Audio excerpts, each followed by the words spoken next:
A magical flaming bird is seen flying through the air above Glory City. Glory City lies within the ancestral lands which is occupied by snow-wind beasts. The people that live in these mountain ranges have been isolated for several hundreds of years by now. Glory City is located stealthily, that is why the city could preserve through the age of darkness. Even though Glory City is often under attack by the snow beasts, its citizens could fight of the beasts, time and time again. Because the city is isolated for so long, no one inside the city walls knew of the outside world. The only thing known is when humanity was at its peak it had powerful empires, but they were all wiped out. Continuing inside of a classroom called Holy Orchid Institute in the fighter apprentice class. Standing in the middle is the classroom teacher. She is from the sacred family that is one of the three major families of Glory City and is also silver-ranked demon spiritualist. She is explaining that demon spiritualist and demon fighters have 5 ranks. Bronze, silver, gold, black gold and legend rank. Each rank is also divided into 5 different levels. She is also explaining the difference between fighters and spiritualist. Fighters rely on their own strength, meanwhile spiritualists are able to integrate a demon spirit into their soul realm. They are then able to transform into said demon spirit, making them stronger than a fighter. The teacher is explaining this while transforming into her demon spirit called the Scarlet Flaming Fox. While the rest of the class is admiring the transformation of their teacher, the main protagonist Niali appears to be dizzy and waking up from a deep slumber. After waking, Niali is confused because he doesn't know where he is and why his hands apparently gotten smaller. As he sees his teacher Chinshio, he recalls that he is in the Orchid Institute. As it seems, he was reborn to the time when he was still a child, after he fought the Sage Emperor and his 6 deity beasts. He remembers that after he used his final strength he died in the battle which triggered his rebirth. He notices that 2 of his classmates and his former sworn brothers Lu Piao and Du Zhe are still alive, and also he notices his past lover Yi Ziyun. He gets emotional after seeing her. Niali can't believe he returned in his past life while pinching his cheeks to convince himself that he is not sleeping.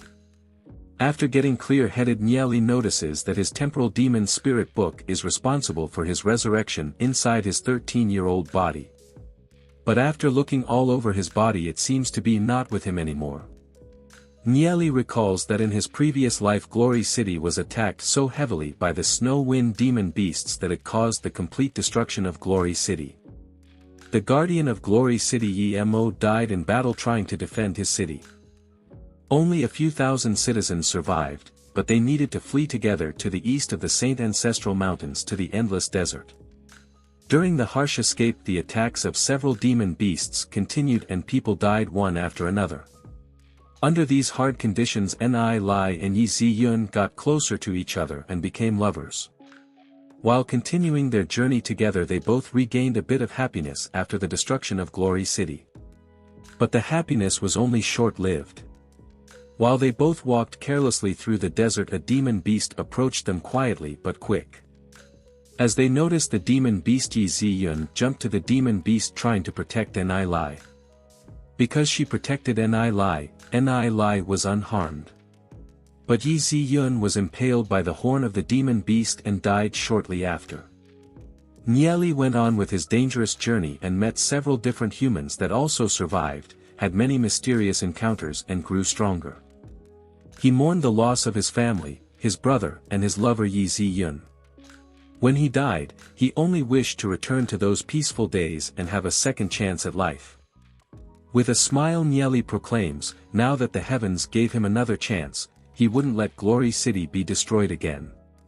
But he also mentions that Yi Ziyun is the city lord's daughter and if it wasn't for the destruction of Glory City, Yi Ziyun wouldn't even look at him as he is from a declining family. But he is sure of himself that this wouldn't be a big problem even though he has poor talent, but with his past knowledge he can easily make up with his poor talent and reach new heights. Lu Piao who sits next to Ni Lai asks him why he is smiling so weird.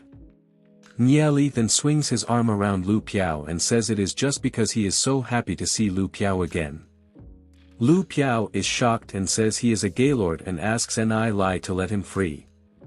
Before letting him go, Ni Lai says that in his heart, no matter what, that Lu Piao is his sworn brother. Lu Piao looks serious for a moment before saying that Ni Lai is a weirdo. After this little exchange between these two, Lu Piao noticed that Ni Lai was look at Yi Ziyun. Lu Piao says to not get any strange ideas about her and that she has a very mysterious background and that the principal of the school personally arranged her dorms.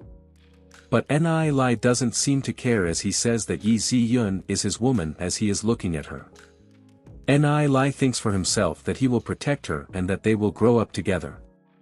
Yi Ziyun notices him staring at her and proclaims that if Ni Lai tries something funny she will show him a good time.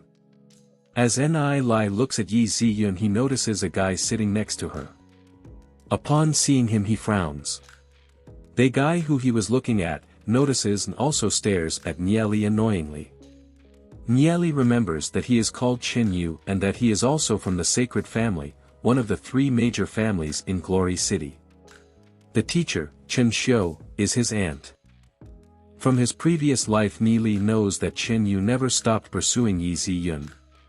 Apparently, before the destruction of Glory City, both of them were already engaged to one another. In terms of family, they were evenly matched, and if it wasn't for the destruction of Glory City they probably would have been married. But it is also said that, shortly before the attack of the demon beasts, the Sacred Family betrayed Glory City and fled on their own. In the current situation, Yi Ziyun has a good impression on Qin Yu. On the other hand, she probably thinks that Nieli is a useless and weird nobility. The teacher, Chen Xiu, notices that Yi Ziyun already has a cyan soul real. With this she can be considered a genius. She is also the granddaughter of legend spiritualist Lord Yi Mo and the daughter of the city lord. She knows that if her nephew managed to marry her it will greatly enhance the power of the Sacred Family. This is also why Qin Yu is the same class as Yi Ziyun. Qin Yu turns into her human form again and begins to explain that for the next 2 years they all are her students. She also informs them of the cruel truth about this world, where equality doesn't exist. She goes on to further explain that Glory City is the only city that survived through the Age of Darkness and that out of thousands of demon fighters there is only one demon spiritualist. And right now Glory City has only a few thousand demon spiritualists. Like said before, there is certain ranking for the demon fighters and spiritualist. Starting with bronze, silver, gold, black gold, and legend rank. If a gold rank spiritualist appears in the family only, then can they be considered an aristocrat family. If a black gold rank appears, the family can become a noble family. A major family has to have 3 black gold ranks or 1 legend rank.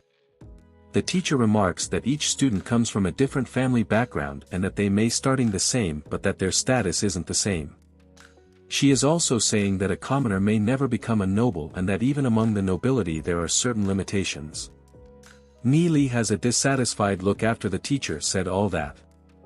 Nieli looks over to Duze and remembers that his may be from a common family but with a lot of hard work he himself reached the gold rank.